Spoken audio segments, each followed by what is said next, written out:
Hello students, बड़ा ही जबरदस्त स्वागत है आपका आपके अपने YouTube channel Krishna classes YouTube channel में। और मैं हूं विष्णु सर और हमेशा की तरह मैं लाया हूं आपके लिए अब की बार भी कुछ बड़ा ही धमाकेदार कॉन्सेप्ट, ठीक है, और कुछ धमाकेदार टॉपिक्स। तो आज का जो टॉपिक होने वाला है हमारा गोस्ट थ्योरम और इस एप्लीकेशन। मैंने कहा था ना मेरा फेवरेट टॉपिक है। प्रीवियस क्लास जो थी जिसमें मैंने आपको रिवीजन क्लास ली थी, ओनली वन क्लास, जिसमें हमने पूरा फर्स्ट चैप्टर रिवाइज किया था, उसका बड़ा ही अच्छा रिस्पॉन्स आया स्टूडेंट्स का। लेकिन यदि आपने अभी भी क्लास मिस कर दी है तो उस क्लास को जरूर मतलब 100% के लिए कह रहा हूँ, जरूर पूरे ध्यान से अटेंड करिएगा ताकि फर्स्ट चैप्टर में जो भी आपके डाउट्स रह गए वो सभी क्लियर हो जाए। तो आज की जो क्लास होने वाली गोस्ट थ्योरम और इट्स एप्लीकेशन, ओवरऑल लेक्चर हमारा 11 है, ठीक है। पूरी क्लास जो है टोटल 11वीं क्लास है ये, और गोस्ट थ्योरम की ये फर्स्ट क्लास है, ठीक है। मैंने कहा था गोस्ट थ्योरम का मैं पूरा एक चैप्टर पढ़ाने वाला हूँ, आपको बहुत कुछ बताने वाला हूँ, तो बड़ा ही धांसू चैप्टर रहने वाला है ये, ठीक है, क्योंकि यहाँ से मार्किंग भी आती है और कंफ्यूजन भी आता है। तो यदि आपके कॉन्सेप्ट क्लियर है, कंफ्यूजन नहीं है, तो समझ जाइए कि आपको मार्किंग लाने से इस दुनिया में कोई नहीं रोक सकता है, ठीक है।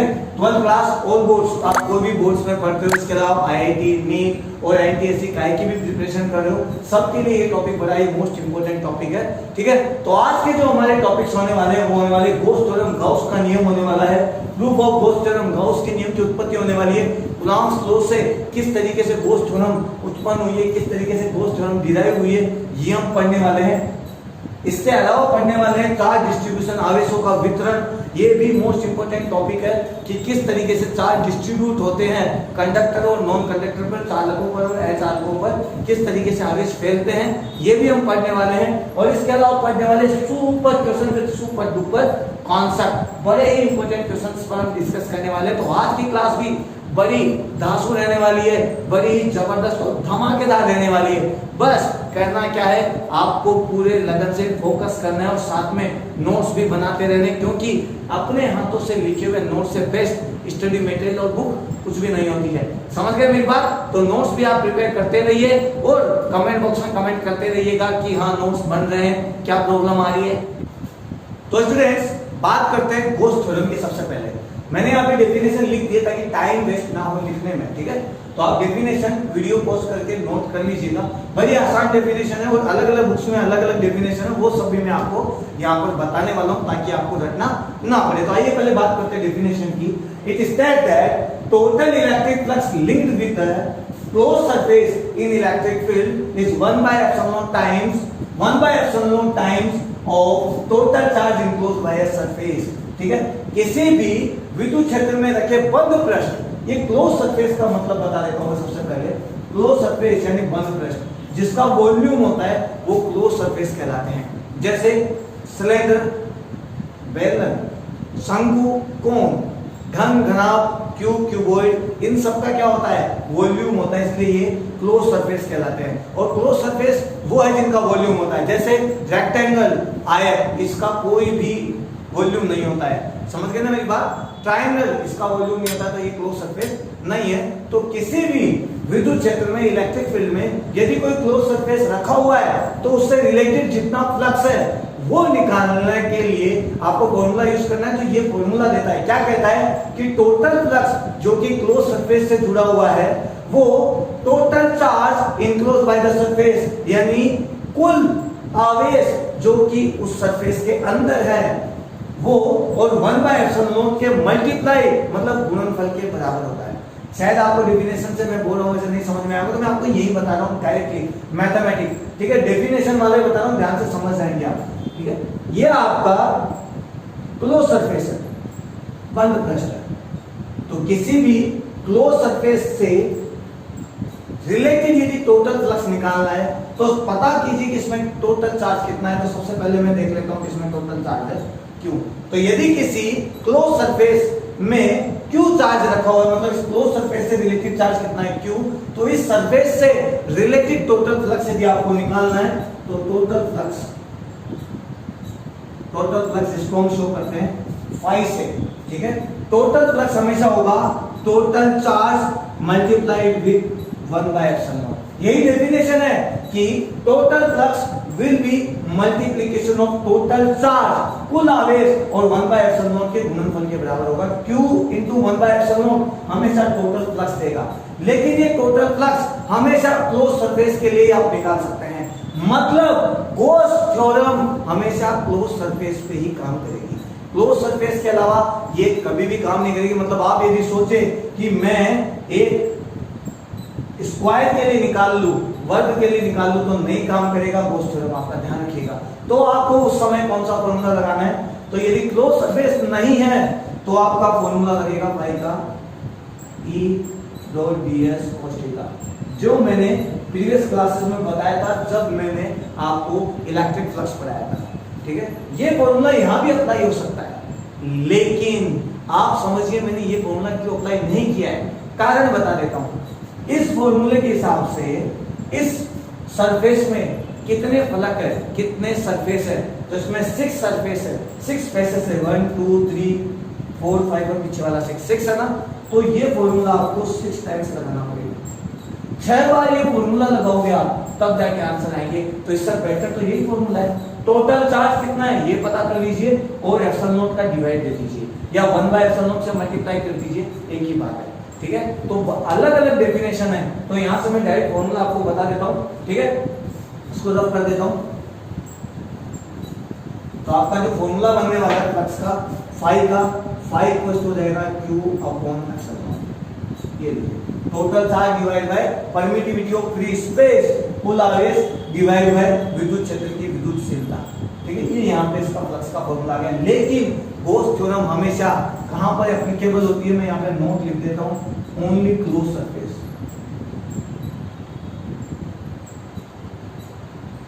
बंद पृष्ठ के लिए। यदि आपको क्लोज सरफेस नहीं दे रखा है तो आपको अज्यूम करना पड़ेगा, इमेज करना पड़ेगा, मतलब इमेजिनरी सरफेस मानना पड़ेगा, अज्यूम करना पड़ेगा कि एक सरफेस का पार्ट है, तब जाके आप गॉस थ्योरम अप्लाई कर सकते हो। तो मान लो आपको क्लोज सरफेस नहीं दे रखा है और फिर आपको अज्यूम करना है, मान लो मेरे को ओनली एक ही सरफेस दे रखा है, लेकिन मैं मान लूं अपने हिसाब से अज्यूम करूं कि ये पार्ट है इसका, इस क्यूब का क्यूबॉइड है, इसका एक पार्ट है ये वाला, तो मैंने अज्यूम किया है तो एक क्लोज सरफेस अज्यूम किया है। तो जब मैं गॉस थ्योरम अप्लाई करूं किसी अज्यूम किए हुए सरफेस पर तो उसको कहते हैं गॉसियन सरफेस,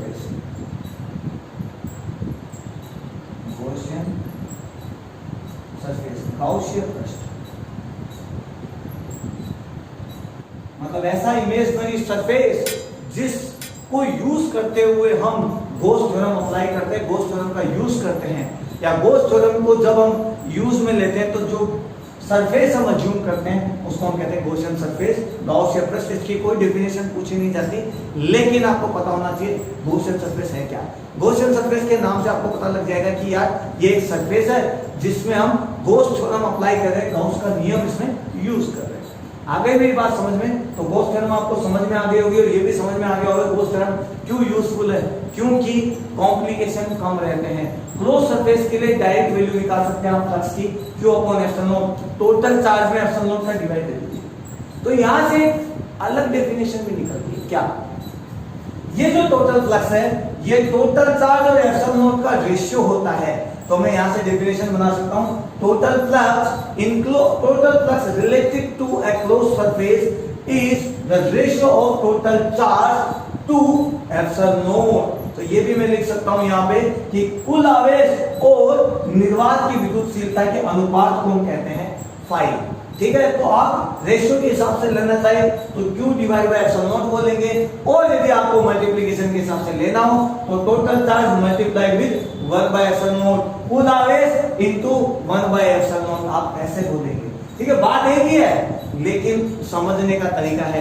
कई बार बुक्स में ये डेफिनेशन मिलती है जिसमें मल्टीप्लाई लिखा होता है, और कई बुक्स में डेफिनेशन रेशियो में लिखी होती है, डिवाइड में लिखा होता है। बात एक है, फॉर्मूला एक है, और क्लोज सरफेस के लिए ये एप्लीकेबल होगा, ध्यान रखना। बंद पृष्ठ इसके अलावा ये नहीं यूजफुल है, हम इसको नहीं यूज कर सकते। आगे मेरी बात समझ में, आई थिंक आप समझ गए होंगे। तो आगे बात करते हैं गॉस थ्योरम आई कहां से, इसको डिराइव कैसे किया गया, गॉस थ्योरम का फॉर्मूला आया कैसे। तो बात करते हैं नेक्स्ट टॉपिक पे। हमारा नेक्स्ट टॉपिक है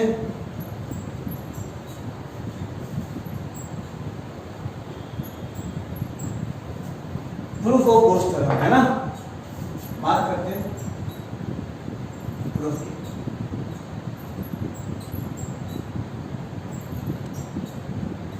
गॉस के नियम की युद्ध। गॉस का नियम आया कहां से? यहां लिख देता हूं मैं, बाय कूलॉम लॉ, कि कूलॉम लॉ के हिसाब से कैसे आया है। ठीक है, बड़ा इंपॉर्टेंट टॉपिक है, वो एग्जाम पॉइंट ऑफ व्यू से जरूरी भी है।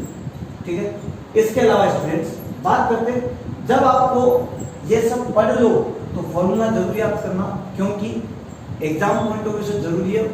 बहुत सारी प्रॉब्लम्स फॉर्मूला के साथ साथ इसके कॉन्सेप्ट से रिलेटेड होती है।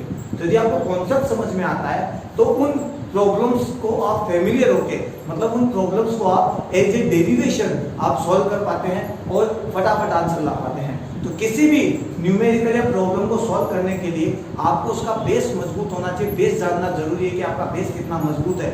जितना ज्यादा बेस मजबूत होगा उतना ही आप उस प्रॉब्लम्स की बाहर की खाद निकाल सकेंगे, और यही वजह कि आप प्रॉब्लम सॉल्व कर पाते हैं। यदि आप प्रॉब्लम्स नहीं समझ पा रहे हैं तो इसका मतलब है आपके कॉन्सेप्ट अभी भी क्लियर नहीं है, आपने रटना चालू कर रखा है, तो रटना बंद कीजिए।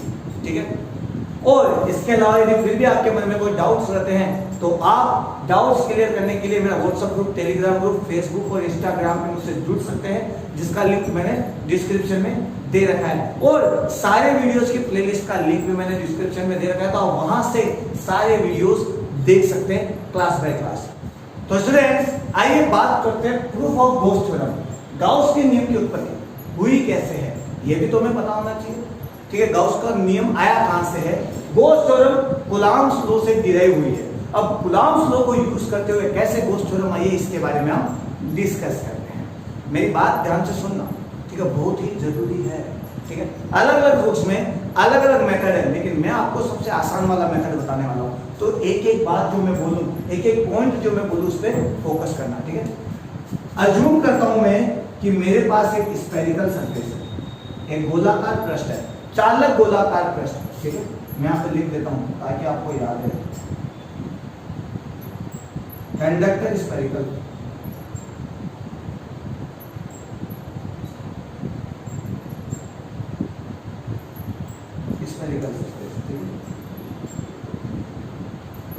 चालक है गोलाकार, गोलाकार पृष्ठ, चालक गोलाकार पृष्ठ। ठीक है, आपको याद होना चाहिए, कंडक्टर है और एक गोलाकार पृष्ठ है। तो यदि मैं इस पे क्यू चार्ज ले लूं, अज्यूम करता हूं कि इसके पास चार्ज कितना है, क्यू।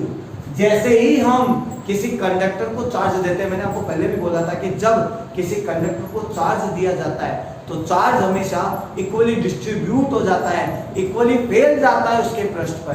तो इक्वली डिस्ट्रीब्यूट हो जाएगा, तो मान लो पॉजिटिव क्यू चार्ज दिया है तो पॉजिटिव क्यू चार्ज इस पर फैल गया है, पूरा चार्ज फैल गया।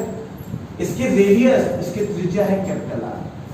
मान लीजिए यहां से स्मॉल आर पर एक सरफेस है, ये एक सरफेस ले लेता हूं, स्मॉल आर डिस्टेंस पर है, यहां मुझे इलेक्ट्रिक फ्लक्स निकालना है। सीधी सी बात, क्या निकालना है? इलेक्ट्रिक फ्लक्स निकालना है।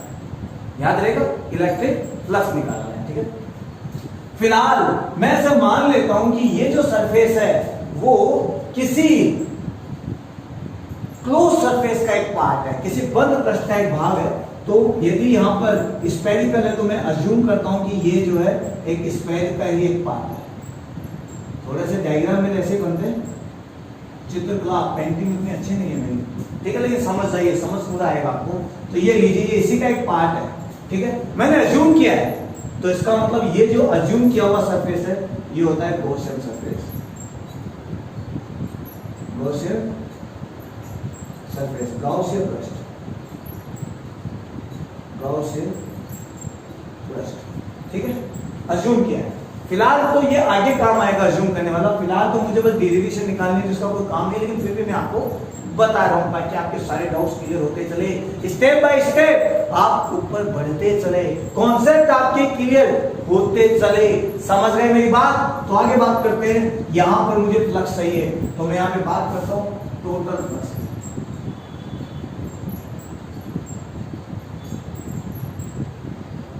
passes through elemental surface।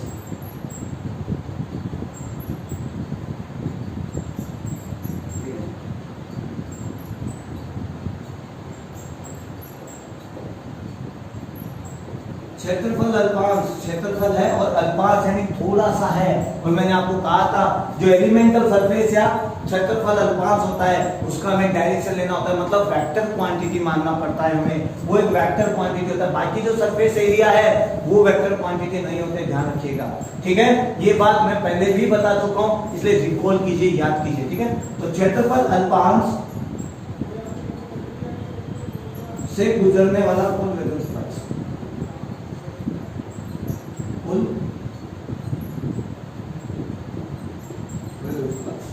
अब देखो मैंने अज्यूम किया है कि एक क्लोज सरफेस का पार्ट है, लेकिन मैं तो गोस थ्योरम लगा नहीं रहा हूं, इसलिए इसका कोई यूज नहीं है। मैंने ओनली समझाने के लिए किया था कि आपको ऐसे अज्यूम कर लेना है ताकि आप गोस थ्योरम लगा सको। यहां तो हम गोस थ्योरम प्रूफ कर रहे हैं, गोस थ्योरम तो हम डिराइव कर रहे हैं। तो मैं मानता हूं कि ये एक सरफेस है, यहां से मुझे गुजरने वाला इलेक्ट्रिक फ्लक्स चाहिए, इलेक्ट्रिक फ्लक्स चाहिए तो ओपन सरफेस है, क्लोज नहीं है अभी, ये तो अज्यूम किया हुआ है। मैं ओनली इसी की बात कर रहा हूं, ये एक क्लोज सरफेस नहीं है, और क्लोज सरफेस नहीं होता है तो फ्लक्स का फॉर्मूला क्या होता है? E ds cos theta. ये जो थीटा है वो E और ds के बीच का थीटा है। तो बात करते हैं सबसे पहले इलेक्ट्रिक फील्ड की। यहां पर चार्ज कितना है? पॉजिटिव चार्ज, और पॉजिटिव चार्ज के लिए इलेक्ट्रिक फील्ड विद्युत क्षेत्र की दिशा किधर होती है? याद कीजिए, बाहर की तरफ, आउटवर्ड डायरेक्शन। जिधर इलेक्ट्रिक फील्ड लाइन होती है, विद्युत क्षेत्र रेखाएं होती है, उधर ही विद्युत क्षेत्र होता है। और विद्युत क्षेत्र का डायरेक्शन, इलेक्ट्रिक फील्ड का डायरेक्शन होता है आउटवर्ड, बाहर की तरफ। तो यहाँ पर इस सरफेस के लिए इलेक्ट्रिक फील्ड का डायरेक्शन देखो किधर होगा? आउटवर्ड डायरेक्शन, बाहर की तरफ। ठीक है, ऐसा न्यूमेरिकल भी बताया था मैंने ना, याद कीजिए। बात करते हैं डीएस, डीएस यानी इसका सरफेस, उसका डायरेक्शन किधर होगा? तो मैंने आपको देसी तरीका बताया था, पूरा ठेठ देसी तरीका। क्या है? ऐसे देख लीजिए बस, ये दो तरीके से देखता होगा, इसका फेस या तो इधर होगा या फिर इधर होगा, लेकिन हमें फेस उधर ही लेना है जिधर हमारा क्या हो? Electric field. तो इसका फेस किधर हो सकता है? इधर। तो इसका मतलब डायरेक्शन इलेक्ट्रिक फील्ड के डायरेक्शन में होगा। तो इस सरफेस का फेस इस साइड है, तो इसका मतलब इसका surface cross section surface area एक तरीके से इस डायरेक्शन में है। अनुप्रस्थ काट क्षेत्रफल का डायरेक्शन ये है, तो मैं लिख देता हूं ds। तो दोनों के बीच में थीटा कितना है? E और ds के बीच में। E पॉजिटिव की वजह से बाहर की ओर है, बाकी से हमें मतलब नहीं, सरफेस से मतलब है, तो सरफेस में बाहर की तरफ। ठीक है, इसके अलावा ds का डायरेक्शन किधर है? या तो इधर हो सकता है या इधर हो सकता है। तो मैं इलेक्ट्रिक फील्ड वाले डायरेक्शन में अज्यूम करूंगा तो इलेक्ट्रिक फील्ड का डायरेक्शन ऐसे होगा, ताकि थीटा हमारा 0 आ जाए, और यहाँ पर थीटा इक्वल टू कितना आ जाएगा? 0। आप उल्टा मान लीजिए, लोगे जब इधर वाला, तो थीटा कितना हो जाएगा? E इधर है, ds इधर है, दोनों अपोजिट डायरेक्शन में है, और अपोजिट डायरेक्शन में थीटा होता है 180 डिग्री, और cos 180 की वैल्यू होती है -1, तो वैल्यू आएगी माइनस में। हमें माइनस में नहीं चाहिए, वैल्यू चाहिए प्लस में, पॉजिटिव वैल्यू। इसलिए हम क्या करेंगे?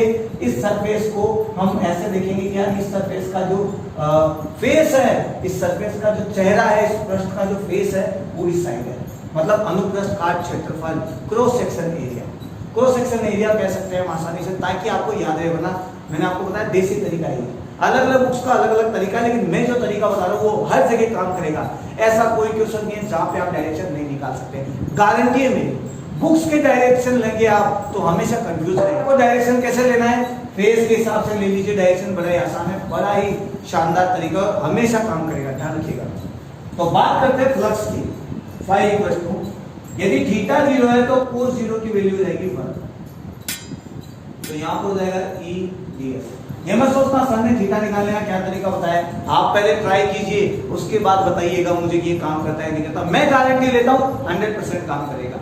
ठीक है, आगे देखिए, बात करते हैं इलेक्ट्रिक फील्ड की। तो कंडक्टर से किसी भी, यहां पर आपने चार्ज दिया, वो चार्ज यहां फैल गया है, लेकिन दिया तो यहीं पर है, मतलब इस सरफेस पर ही है। इस सरफेस से हमेशा सेंटर से डिस्टेंस नापी जाती है, तो डिस्टेंस कितनी है? r।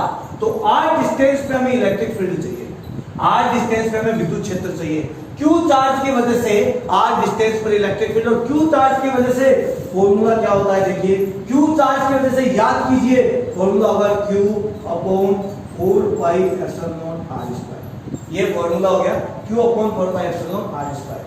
बात करते हैं ds की, बात करते हैं ds की।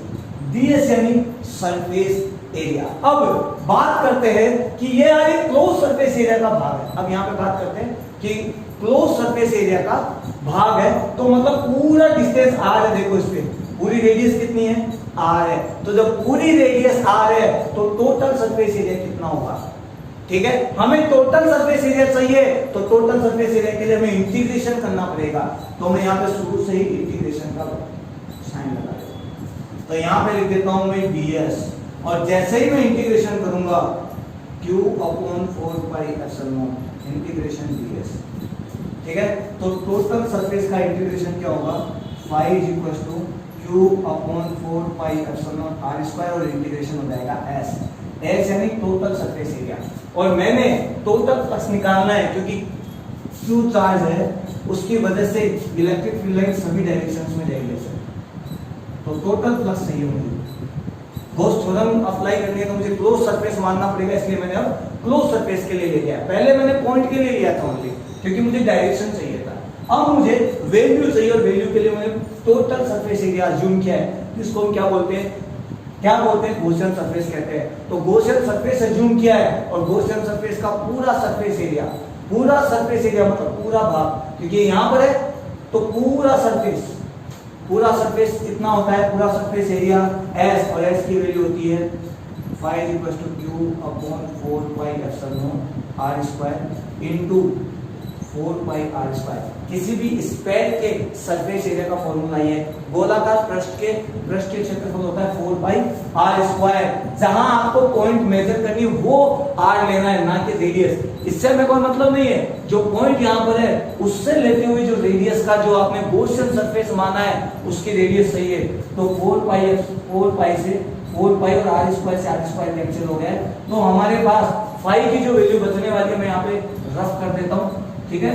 अब phi की वैल्यू हमारे पास आ जाएगी Q अपॉन एप्सिलॉन नॉट, ये phi equal to Q upon epsilon naught. तो किसी भी बंद पृष्ठ, किसी भी क्लोज सरफेस से रिलेटेड आपको फ्लक्स चाहिए तो उसका फॉर्मूला आप यूज करते हैं Q अपॉन एप्सिलॉन नॉट। आप ये भी कर सकते हैं, लेकिन फिर आपको दोबारा ये सब करके यहां तक आना पड़ेगा और फिर वैल्यू निकालनी पड़ेगी। तो क्यों ना हम डायरेक्टली वैल्यू ही यूज कर लें। समझ गए? डेरिवेशन आपको समझ में आ गई होगी। मैं आपको फिर बता देता हूँ। सबसे पहले मैंने ओनली एक सरफेस लिया है, इतना सा एक पॉइंट लिया है। इस सरफेस के लिए मैंने डायरेक्शन लेने के लिए, थीटा मेजर करने के लिए पहले मुझे ये लेना पड़ेगा। जब ये ले लो तो आप एक इसी जितनी डिस्टेंस है r है ना स्मॉल r, उतनी ही रेडियस का, उतनी त्रिज्या का एक क्लोज सरफेस मान लेना। क्लोज सरफेस मान लिया, मुझे पूरे के लिए चाहिए तो पूरे के लिए मैंने यहाँ पे इंटीग्रेशन लगा दिया। ठीक है, पहले मैं भूल गया था इंटीग्रेशन लगाना, सॉरी दिमाग से निकल गया। तो इंटीग्रेशन लगा दिया। इंटीग्रेशन लगाने के बाद आपको ds वैल्यू तो आपने रख दी इलेक्ट्रिक फील्ड की। इलेक्ट्रिक फील्ड की वैल्यू यहाँ पर, वैसे तो r डिस्टेंस है तो r रेडियस सभी पॉइंट्स पे सेम होगी, मतलब इलेक्ट्रिक फील्ड सभी पॉइंट्स पे सेम होने वाला है। और जब इलेक्ट्रिक फील्ड सभी पॉइंट्स पे सेम होने वाला है तो उसकी वैल्यू निकाल लीजिए आप, q upon 4 pi epsilon naught r square. q charge की वजह से r डिस्टेंस पर इलेक्ट्रिक फील्ड, ठीक है। तो फॉर्मूला आ गया। उसके बाद आपको चाहिए ds। ds ओनली यहां तक का एरिया है, मुझे एरिया चाहिए पूरे का, क्योंकि मुझे क्लोज सरफेस के लिए चाहिए। तो पूरे का एरिया निकाल लिया है मैंने इंटीग्रेशन करने पर s। और एक गोलाकार आकृति स्फेरिकल सरफेस है, तो स्फेरिकल सरफेस का एरिया होता है 4 पाई r स्क्वायर।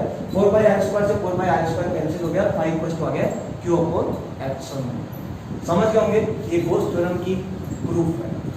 समझ गए? बहुत ही शानदार है, एग्जाम पॉइंट ऑफ व्यू से बहुत जरूरी है, आपको ये ध्यान रखना है। और आपके बुक्स में जो है वो भी सही है, लेकिन बुक्स से इजी मेथड ये लगता है, इसलिए मैं ये डेरिवेशन करवाता हूँ। बहुत ही आसान है, 100% सही है। लेकिन यदि आपको बुक्स वाली पढ़नी है तो आप मुझे कमेंट बॉक्स में कमेंट कर सकते हैं कि सर मुझे तो बुक्स वाली चाहिए, तो मैं आपको उसका भी वीडियो बनाकर दूंगा, क्लास प्रोवाइड करवाने वाला हूँ। ठीक है, तो कमेंट बॉक्स में कमेंट करिएगा, मुझे कमेंट का इंतजार रहेगा।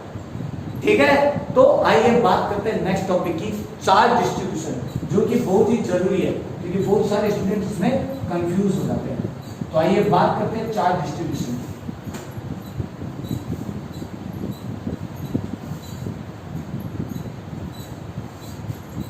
चार्ज डिस्ट्रीब्यूशन, ठीक है।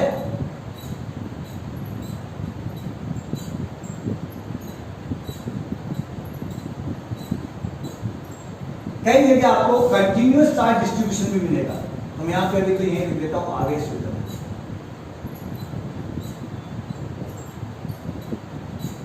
ठीक है। चलो बात करते हैं चार्ज डिस्ट्रीब्यूशन की।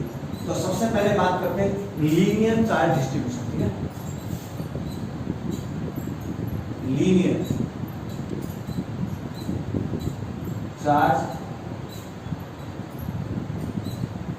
डिस्ट्रीब्यूशन, रेखीय आवेश वितरण, ठीक है। ये चार्ज डिस्ट्रीब्यूशन जब होता है जब चार्ज अलोंग द लेंथ फैलते हो, ठीक है। बात करते हैं यानी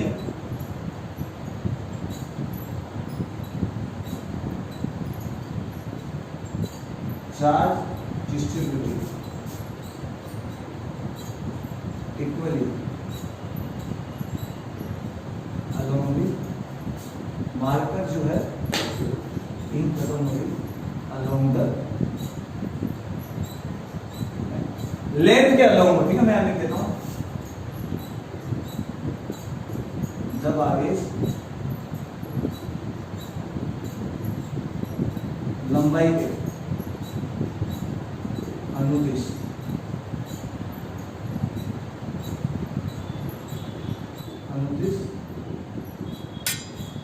एक समान रूप से जब charge along the length distributed हो, ठीक है। इसका मतलब देखिए, मान लो हमारे पास एक कंडक्टर है, चालक है, एक तार है, वायर है, ये तो मैं वायर ले रहा हूं। देखो वायर की रेडियस बहुत छोटी है, बहुत कम है, ना के बराबर है, लेकिन लेंथ इसकी बहुत ज्यादा है। Length is more greater than radius. तो जब आप इसे चार्ज देंगे तो वो इसके सरफेस पर नहीं, इसके लेंथ पर डिस्ट्रीब्यूट होगा। तो जब चार्ज इक्वली डिस्ट्रीब्यूट हो गया है तो इस चीज को कहते हैं हम, इस डिस्ट्रीब्यूशन को हम कहते हैं लीनियर चार्ज डिस्ट्रीब्यूशन। और लीनियर चार्ज डिस्ट्रीब्यूशन को लैम्डा से मेजर किया जाता है, मतलब linear charge density. Linear charge density, रेखीय आवेश घनत्व। लीनियर चार्ज डेंसिटी से इसे मेजर किया जाता है। मैथमेटिकली लीनियर चार्ज डेंसिटी रेखीय आवेश घनत्व लिखा जाता है और इसका फॉर्मूला होता है टोटल चार्ज। सपोज करो इसकी लेंथ है L मान लीजिए, तो चार्ज इस पर Q, ठीक है। तो total charge divide by total length, ये लीजिए इसका फॉर्मूला हो गया total charge divide by total length. बन गया फॉर्मूला।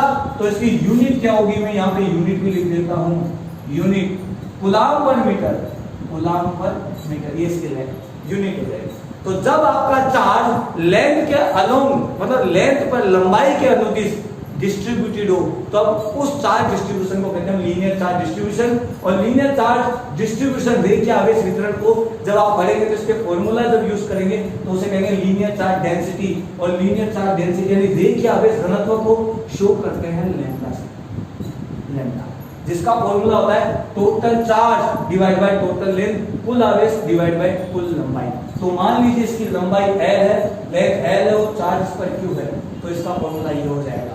इसी तरीके से यदि इस पर चार्ज मानता मैं dq और लेंथ अज्यूम कर लेता dl, तो फॉर्मूला क्या हो जाता dq डिवाइड बाय dl। एक ही बात है, dq है तो dl, q है तो l।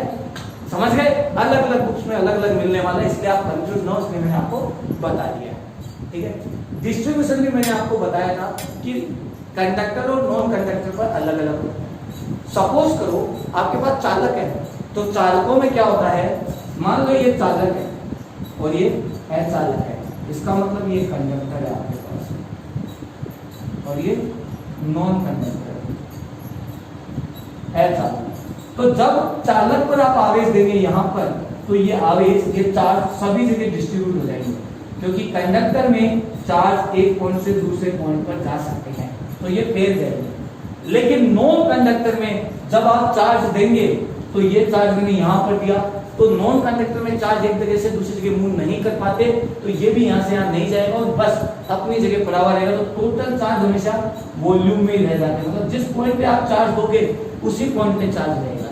इसमें जितना भी चार्ज आप यहाँ पे दोगे वो सभी चार्ज यहाँ से आके कहाँ पहुंच जाएंगे, सरफेस पर इक्वली डिस्ट्रीब्यूट हो जाएंगे। दोनों में यही फर्क है, इसमें इक्वली डिस्ट्रीब्यूट होते हैं, नॉन कंडक्टर में इक्वली डिस्ट्रीब्यूट नहीं होते। जिस पॉइंट पे आप चार्ज रखते हैं, जिस पॉइंट पे चार्ज देते हैं, उसी पॉइंट पर चार्ज पड़ा हुआ रहता है, वो अपनी जगह से मूव नहीं करता। समझे? तो ये तो हो गया आपका लेंथ के हिसाब से। आगे बात करते हैं। मान लीजिए लेंथ की बजाय सरफेस एरिया पर डिस्ट्रीब्यूट हो। अब आप सोचेंगे लेंथ की बजाय सरफेस एरिया पर कैसे, तो कंफ्यूज मत होइए, अभी मैं हूं। पैसेंस रखिए, थोड़ा सा ट्रस्ट रखिए, कॉन्फिडेंस रखिए। कॉन्फिडेंट रहोगे तो एग्जाम में आपको कोई नहीं रोक सकता मार्किंग लाने से। तो कॉन्फिडेंस रखिए और थोड़ा पैसेंस और ट्रस्ट रखिए, सब कुछ बताने वाला हूं लेकिन स्टेप बाय स्टेप। ठीक है, आगे बात करते हैं surface charge distribution. Surface charge writing थोड़ी जल्दी जल्दी लिखते हुए थोड़ी सी बदल जाती है, आप समझते हो, मतलब धीरे धीरे नहीं लिख पाता हूँ फिर मैं जल्दी जल्दी पढ़ाने के चक्कर में। तो स्टूडेंट्स राइटिंग के साथ थोड़ा सा एडजस्ट कर लीजिएगा, लेकिन मैं गारंटी देता हूँ आपके साथ क्वालिटी और कंटेंट के साथ में कोई कॉम्प्रोमाइज नहीं किया जाएगा। क्वालिटी और कंटेंट आपको बेस्ट मिलने वाले, तो आपका पूरा फोकस क्वालिटी और कंटेंट पर होना चाहिए। ठीक है, आगे बात करते हैं सरफेस चार्ज डिस्ट्रीब्यूशन की। पृष्ठीय आवेश घनत्व, पृष्ठीय आवेश वितरण। फिलहाल पृष्ठीय आवेश वितरण की बात करें तो यहां पर यदि लेंथ कम हो लेकिन सरफेस एरिया बहुत ज्यादा हो, ये लीजिए। अब इसमें लेंथ की बजाय जब आप चार्ज दोगे यहां पर तो वो पूरे सरफेस पर फैल जाएंगे। तो जब चार्ज किसी सरफेस पर डिस्ट्रीब्यूट हो, जैसे ट्रायंगल, स्क्वायर या आपका रेक्टेंगल, इस टाइप की कोई चीज हो, आयताकार, वर्गाकार, त्रिभुजाकार आकृति हो, तो उसमें लेंथ पर नहीं चार्ज डिस्ट्रीब्यूट होता है। किस पर डिस्ट्रीब्यूट होता है? सरफेस पर। और जब सरफेस पर डिस्ट्रीब्यूट होता है तो मैं लिख देता हूं इसमें क्या होगा, charge equally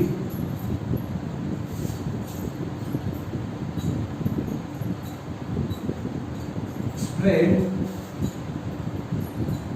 over the surface,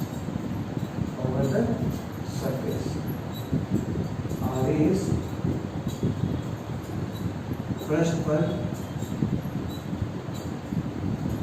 एक समान रूप से वितरित होता है।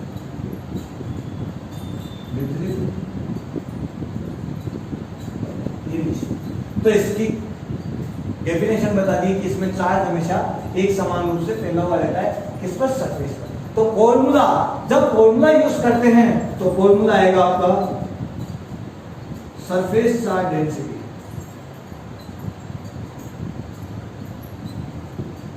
सरफेस चार्ज डेंसिटी पृष्ठीय आवेश घनत्व। फॉर्मूला बड़ा ही आसान है सरफेस चार्ज डेंसिटी का। सरफेस चार्ज डेंसिटी पहले की तरह ध्यान रखिए, total charge divide by total area. Total charge divide by total area. मान लीजिए इसका चार्ज है Q और इसका सरफेस एरिया है A, तो Q divide by A, total charge divide by total surface area, कुल आवेश डिवाइड बाय कुल पृष्ठीय क्षेत्रफल, इसका फॉर्मूला हो जाएगा। और इसे शो करते हैं सिग्मा से। ठीक है, और इसकी यूनिट मैं यहां पे लिख देता हूं, यूनिट हो जाएगी कूलम्ब पर मीटर स्क्वायर। ये इसका मात्रक है, यूनिट है। ठीक है, यदि लेंथ और सरफेस के अलावा कुछ ऐसे ऑब्जेक्ट हो या ऐसी कोई वस्तु हो जिसका वॉल्यूम हो, जैसे घन, घनाभ, शंकु, इनकी लेंथ और इनके एरिया से ज्यादा इनका वॉल्यूम होता है। क्यूबॉइड, शंकु जो भी है, मतलब कोन है, इन सबके लिए सिलेंडर है, तो इनका वॉल्यूम ज्यादा होता है, तो इसमें चार्ज हमेशा वॉल्यूम में डिस्ट्रीब्यूट होता है। चार्ज कहां डिस्ट्रीब्यूट होता है?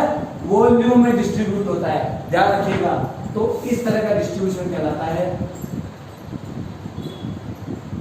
Volume charge distribution. आयतन आवेश घनत्व। जो चार्ज होता है, charge equally distributed over the volume, charge volume पे इक्वली डिस्ट्रीब्यूट होता है। आवेश एक समान रूप से आयतन